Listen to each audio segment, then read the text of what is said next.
So the thing is that the last time I applied for a Chase credit card, my ass got denied. And I've tried everything. I had everything. I had good income. I had a great relationship with the bank. As a matter of fact, I've been with Chase for the last 15 to 20 years. But they denied my ass because they said I made some mistakes on the application form. And actually, there was some inconsistencies in terms of my income. So this time around, I was like, listen, if I'm going to apply for a Chase credit card, I'll be taking my time. I have read everything about the 524 rules. I've read everything. So what I did was I actually started tracking my FICO score. Like 3 months before I applied, I actually started checking my FICO score, and I paid attention to a couple of things too: my DTI, my CUR, my credit utilization ratio. So I said, you know what, this time I'm going to do things a little differently. And the thing here is that I just know from experience that Chase will send you sometimes some pre-screen, let's say pre-qualification in the mail. So I was checking my mail to see if I got something, but I didn't receive anything. So what I did was I started actually increasing my income, like my salary that I had in my Chase sort of on my Chase dashboard, right? Because I know they kind of looked at that too. Because for the last 10 years, 10, 15 years I've been with Chase, I realized that they constantly check those things. So I said to myself, okay, I'm gonna try everything. So I'm gonna wait for a pre-qual in the mail. If they don't send me anything, I'm just going to apply and actually risk a hard pull. Now, mind you, my credit score ain't that bad. I'm currently sitting around 725, 730, and I'm like, listen, with 730, why can I qualify for a Chase credit card? And I knew that Chase looked at your credit score. They actually also look at your income. They look at your DTI, your CUR. As a matter of fact, my friend Jenny, she was telling me the other day that they actually approved her credit card application, even though she was like her FICO score was around 630. So I knew this time what I'm gonna do. If I went to apply for a Chase credit card, I'll pay attention to those four things, right? My FICO score, my DTI, my CUR, and my income. So that was my game plan going to this to the whole thing. So I knew I wanted to be approved.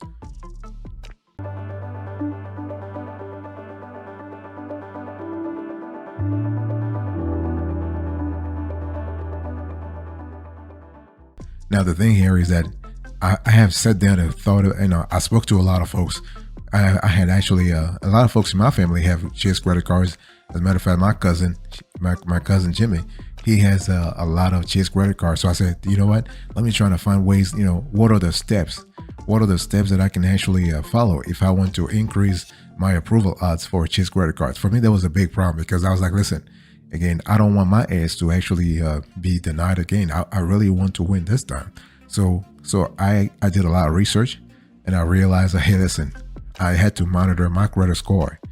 I had to really get alerts when there are changes on my credit report, right? Because I wanted to make sure if something is changing, if somebody's playing games with my name or with my social, I want to catch that. I want to nip it in the bud, right? And I also want to make sure that I monitor my identity and receive alerts, like let's say if my data is breached. And so the thing here is I started really finding ways to get round the clock support for credit monitoring, and I didn't want to pay for it. So that was the thing. I did not want to pay for those things. So I had to come with a game plan. The thing is that one thing I realized is that, of course, now I got approved. So I'm very happy. But the thing is, I realized that you don't need to have a high FICO score to be approved for a Chase credit card. What I realized was, hey, listen, you have to enroll in something called Chase Credit Journey, which I did. And Chase Credit Journey is just a process that allows you to monitor your credit score on the go. And they have a nice app. It's a very nice app that gives you all the documentation you need. So that was great.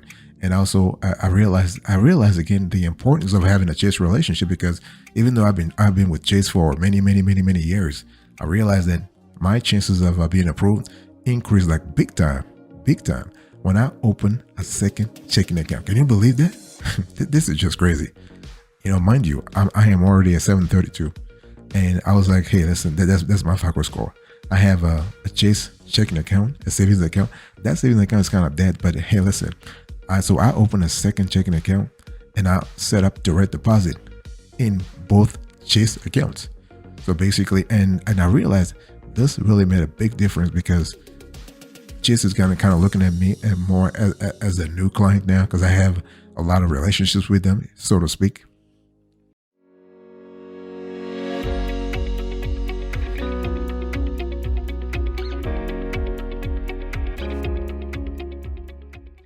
And so the thing is, I sat down and once again and I realized, hey, listen, how do I qualify for a Chase credit card? How do I make sure I just get it right off the bat? Because again, I don't want to have like a hard pulls over hard pulls. So I just realized, hey, listen, I'm going to take care of my FICO score. FICO score, check.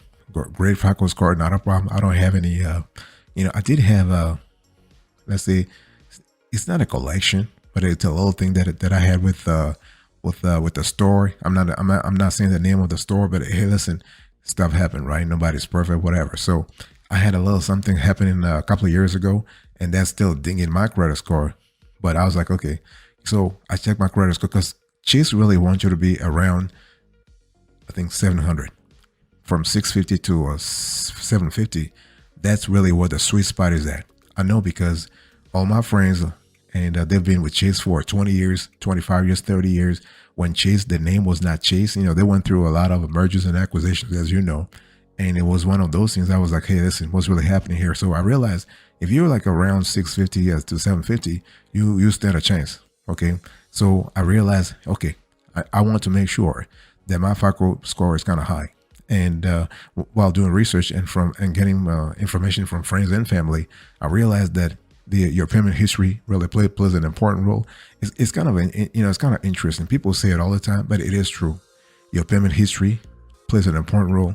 The age of credit accounts and the types of credit you have also plays an important role. The percentage of credit used. I mean, you would not believe, like my wife, we spend like we have the same sort of joint card, whatever, but she has a like we both have one card that we use for our own selves, whatever. And on that card, the percentage of her credit used is kind of high, and that's dinging her credit like crazy. That's the importance of CUR, okay? And so it just kind of looks at your total balances and debt also. So they kind of analyze chronologically your how you use your credit card, what you use it for, and they pay attention to your recent credit applications. That was the thing that I had that problem before because that was actually killing my credit because I was applying for credit here and there because I wanted to have I was chasing the bonuses, the new member bonuses. I was chasing those, and it was kind of crazy. It was affecting me like crazy.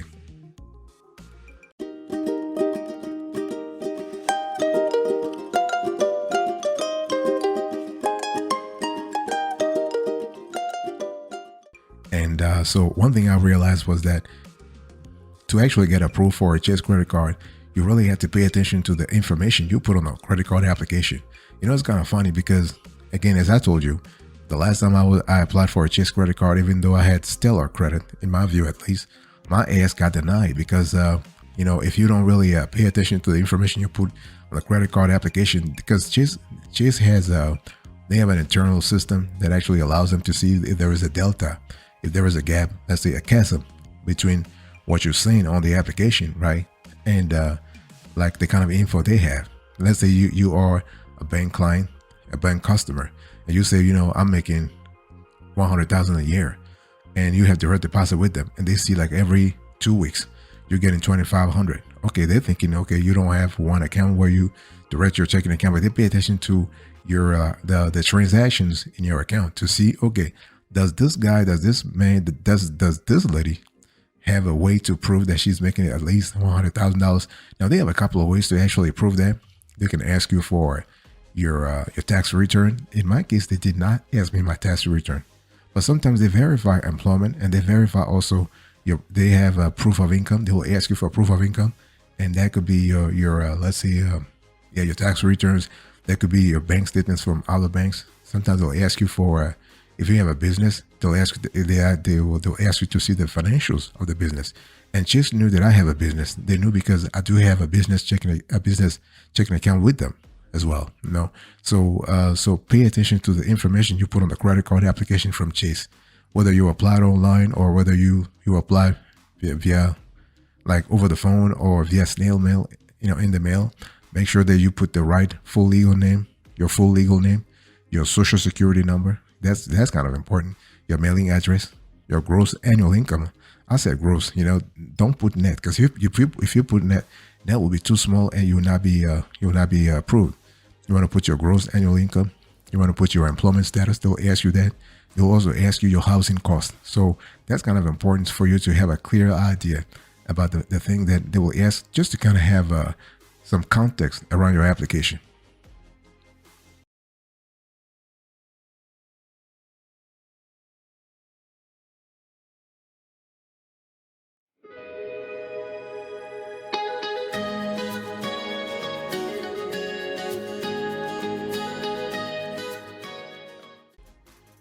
And another thing that I did was I said to myself, you got to really pay attention to the kind of card you want, because Chase has a constellation of credit cards, right? I mean, they have gazillions credit cards.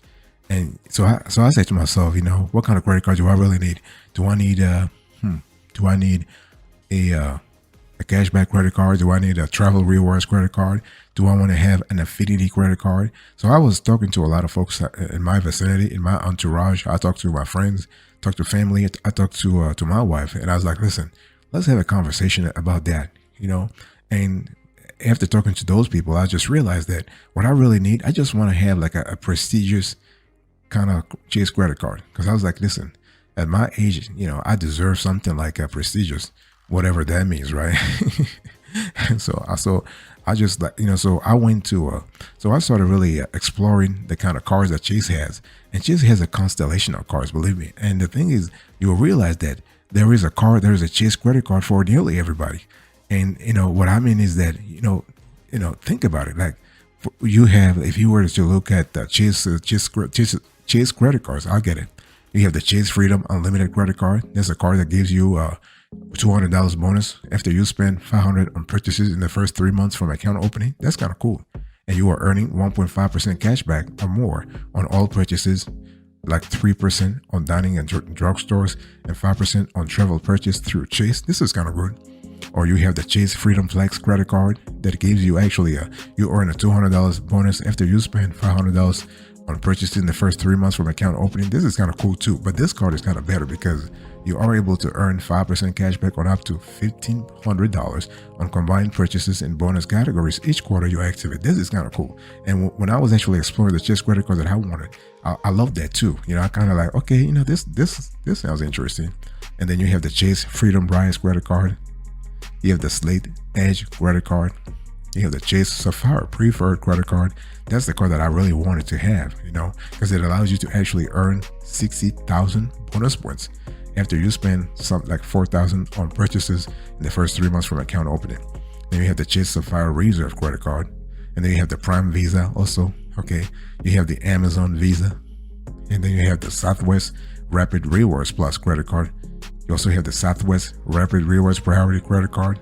So you have a constellation of credit cards from Chase.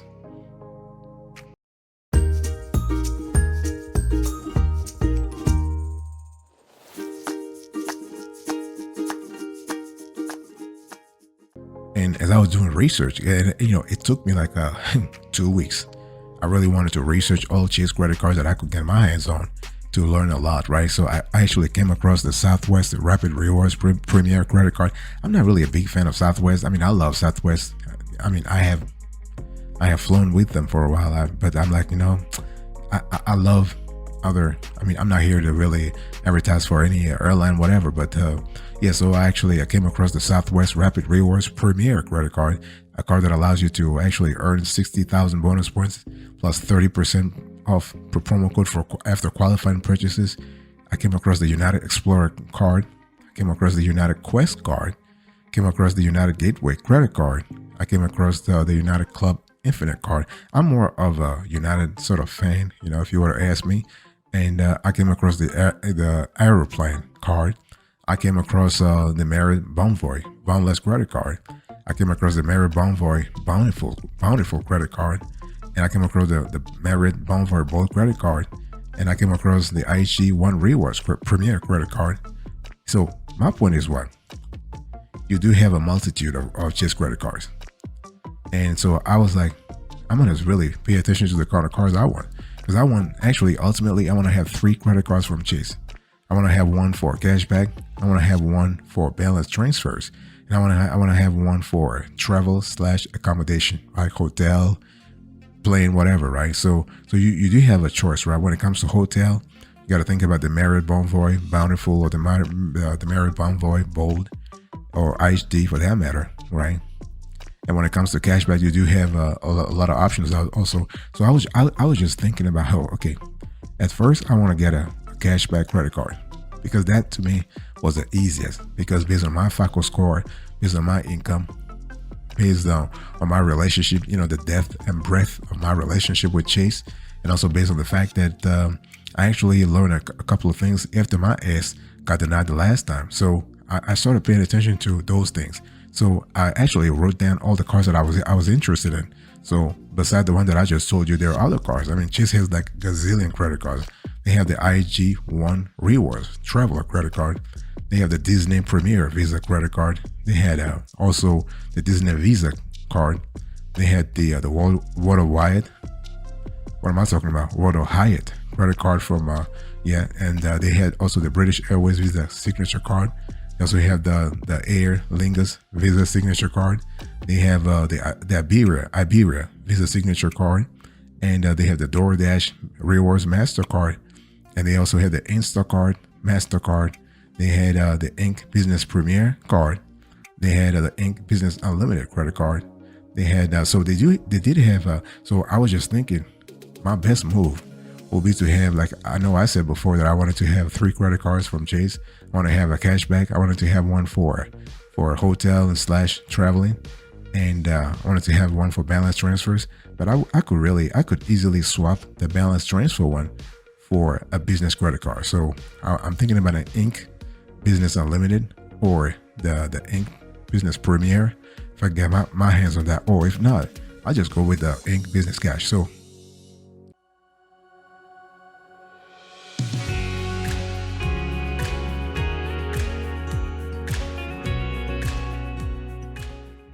my plan was very simple. I wanted to get the card first. So I said to myself, what are my chances? Do I go to a Chase branch? Do I apply online? Do I apply online? Do I apply over the phone? So I realized that the best strategy for me was just to go to the branch. And the branch, because at the branch, first of all, the Chase branch that's next to my house, they're very super, super nice. I mean, it's unbelievable. It's really unbelievable. I've tried, even though they denied my ass the last time, because no, they didn't do it because I applied online.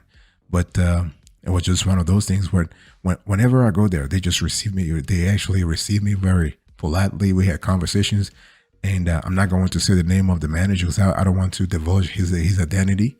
But it's one of those things that they really, So they told me, yeah, you got to come to us and apply here. We got your back. If there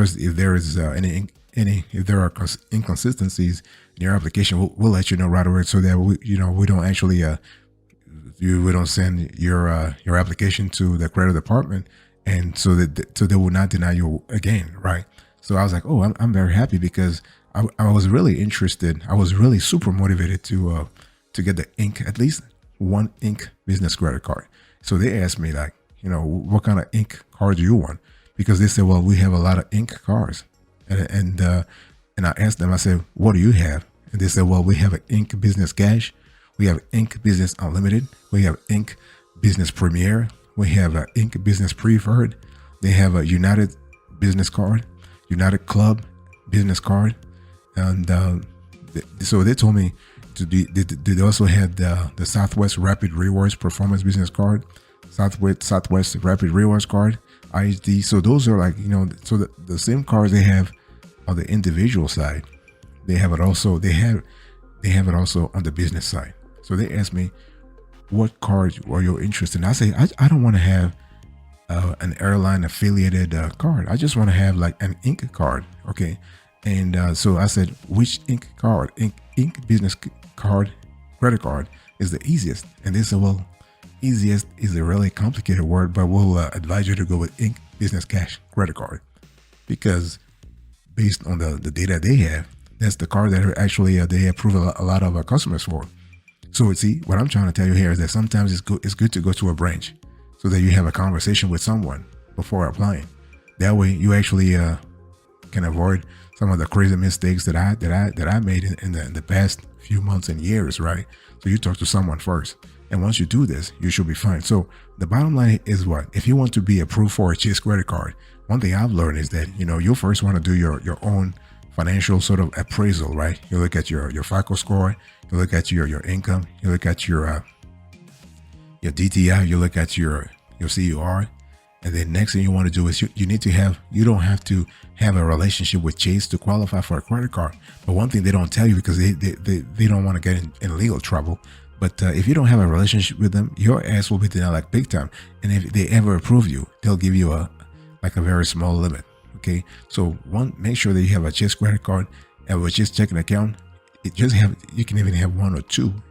Okay. So you can boost your chances and then go to a branch. So when you go to a branch, you'll be able, I forgot. Try to set up direct deposit into those credit cards, into those accounts that you open, and go to a branch.